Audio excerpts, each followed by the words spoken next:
खूबसूरत बनेगा और इसकी योजना भी बनाई जा रही है। वक्त है एक छोटे से ब्रेक का। ब्रेक के बाद हम फौरन हाजिर होंगे, कहीं जाइएगा मत। मेरे साथ बने हुए हैं बिहार के उप मुख्यमंत्री सुशील कुमार मोदी।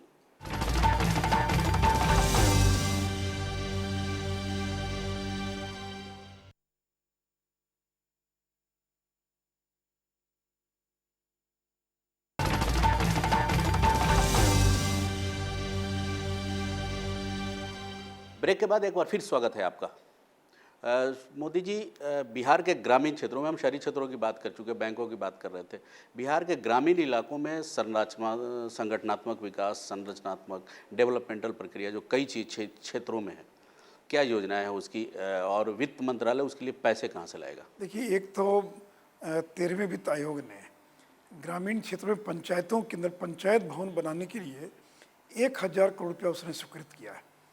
तो अगले 5 वर्षों के अंदर प्रत्येक पंचायत में और लगभग 45-50 लाख रुपए की लागत से 2 मंजिला पंचायत भवन का निर्माण किया जाएगा, जिसको पंचायत सरकार भवन कह सकते हैं या पंचायत का सचिवालय कह सकते हैं, ताकि वहाँ पर मुखिया बैठ सकें, ग्राम सेवक बैठ सकें, पंचायत सेवक बैठ सकें और लोग बैठ सकें, मीटिंग करने की कोई जगह हो। तो कम से कम हर पंचायत में शिक्षा को देखने वाला एक आदमी, स्वास्थ्य को देखने वाला एक आदमी, ग्रामीण विकास की योजना को देखने वाला एक आदमी, यानी पंचायत स्तर पर कम से कम 4-5 कर्मचारी हों जो विभिन्न योजनाओं को देख रहे हैं। और इसके लिए जो 1000 करोड़ हमको मिलने जा रहा है, जिसकी स्वीकृति हो गई है, इससे हम एक तो ये काम करेंगे। दूसरा, जो ग्रामीण सड़कों का मैंने जिक्र किया। तीसरा, हमारी योजना ये है कि गांव के अंदर भी गलियों का निर्माण किया जाए। इसके लिए हम लोगों ने एक योजना तैयार की है और उस योजना के द्वारा हम लोग गाँव की गली और नाली का भी निर्माण करेंगे। और फिर जो गांव-गांव तक बिजली पहुंचाने का एक हमारा सपना है। हम लोग ये चाहते हैं कि ग्रामीण क्षेत्रों के अंदर कृषि कार्य के लिए अलग बिजली हो और घर के अंदर पंखा बल्ब जलाने के लिए अलग बिजली की व्यवस्था हो। तो इस योजना पर हम लोग काम करेंगे और ये 4-5 चीज़ें हैं, अगर हम लोग इसको करने में सफल रहे तो गाँव की ज़िंदगी बदल जाएगी। नए उद्योग धंधे बहुत कम ही लगे हैं पिछले 5 सालों में। क्या है उसके लिए नए और देखिए, काफ़ी लोग आ रहे हैं। आज ही मुझसे एक व्यक्ति मिलने आया। अब बिहार में 5 एस्बेस्टस की फैक्ट्री लग रही है जो पाइपलाइन में, यानी ग्रामीण क्षेत्रों में गरीब लोग जो घर बनाते हैं, तब ईंट मिलने में दिक्कत होती है, खपरेल में दिक्कत होती है, अब एस्बेस्टस चाहते हैं। तो 4 फैक्ट्री बिहार में अगले 5-6 महीने में एस्बेस्टस की और लगने की प्रक्रिया में। यहाँ पर डालडा बनना शुरू हो गया, जो डालडा इस्तेमाल करते वनस्पति का उद्योग लग गया। डेयरी के अंदर सीमेंट के कई कारखाना आ रहे हैं। कटिहार के अंदर, ये पूर्णिया के अंदर जूट पार्क की योजना स्वीकृत हो गई है। तो यानी इस समय आप देखेंगे अगले कुछ महीनों के अंदर बड़ी संख्या में लोग यहाँ पूंजी निवेश करने के लिए आएंगे, आ रहे हैं।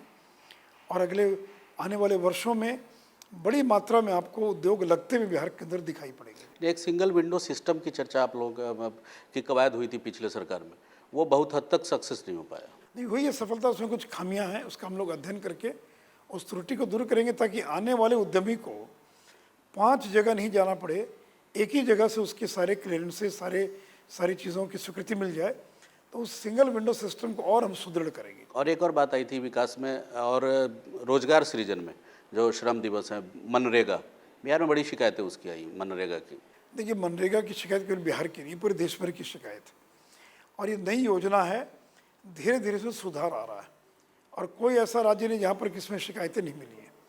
लेकिन पहले की तुलना में काफ़ी काम हुआ है और मनरेगा को भी और हम सुदृढ़ करेंगे ताकि लोगों को रोज़गार यहीं पर मिल सके और हम ज़्यादा से ज़्यादा पैसा केंद्र से लेने का प्रयास करेंगे। और केंद्र कहता है कि स्टेट गवर्नमेंट उसको ठीक से लागू नहीं करा पाता। एक स्टेट गवर्नमेंट कहता है कि हमें केंद्र मदद नहीं कर पाता। नहीं, देखिए, मैंने कहा कि मनरेगा या केंद्रीय योजनाओं के अंदर जो बात उचित है, जो सही है, वो बात मैंने आपको बताया कि ये नई योजना मनरेगा की, इसमें और सुधार की आवश्यकता है और पहले की तुलना में काफ़ी सुधार आया है।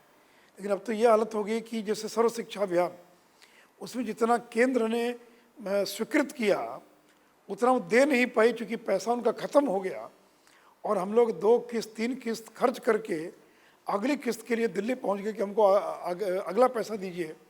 अब भारत सरकार सरेंडर कर गई कि हमारे पास पैसा नहीं है। तो आगे आने वाले दिन में ये स्थिति आएगी कि इंदिरा आवास में जैसे हम लोगों ने 5 साल में 22 लाख मकान बनाए, जब उसके पहले के 5 साल में 9 लाख मकान बने थे। तो यानी अब आगे आने वाली इंदिरा आवास हो, मनरेगा हो, ग्रामीण विकास की अन्य योजनाएं हो, उन योजनाओं को पूरा करने के लिए और केंद्र से ज़्यादा पैसा ले सके हम और ठीक से खर्च हो, इसमें पहले की तुलना में और अधिक सुधार और अधिक प्रगति आपको दिखाई पड़ेगी। इस बार बजट का क्या प्रारूप होगा? नहीं देखिए, अभी तो बहुत समय है बजट के अंदर, क्योंकि अभी तो इस वर्ष का खर्च कैसे हो, क्योंकि 3 महीना हो गया और इस बीच में आचार संहिता के कारण सारा काम रुका हुआ था। आज तक लगभग 8,000 करोड़ खर्च हुआ है, जबकि 20,000 करोड़ का लक्ष्य है। तो अगले 4 महीनों में करीब 12,000 करोड़ रुपये हमको व्यय करना है। तो हम लोग हर विभाग की मॉनिटरिंग करेंगे ताकि इस साल 20,000 करोड़ का जो हमारा टारगेट है वो खर्च हो सके। ये हमारी सबसे बड़ी प्राथमिकता होगी और अगले बजट बनने की भी प्रक्रिया प्रारंभ होगी, लेकिन अभी तो 1-1.5 महीने के बाद हम और बता पाएंगे कि अगले बजट के अंदर क्या चीज़ें रहेंगी। तो इस साल का बजट कैसे खर्च हो, इसी प्रयास में हम लोग लगे हैं।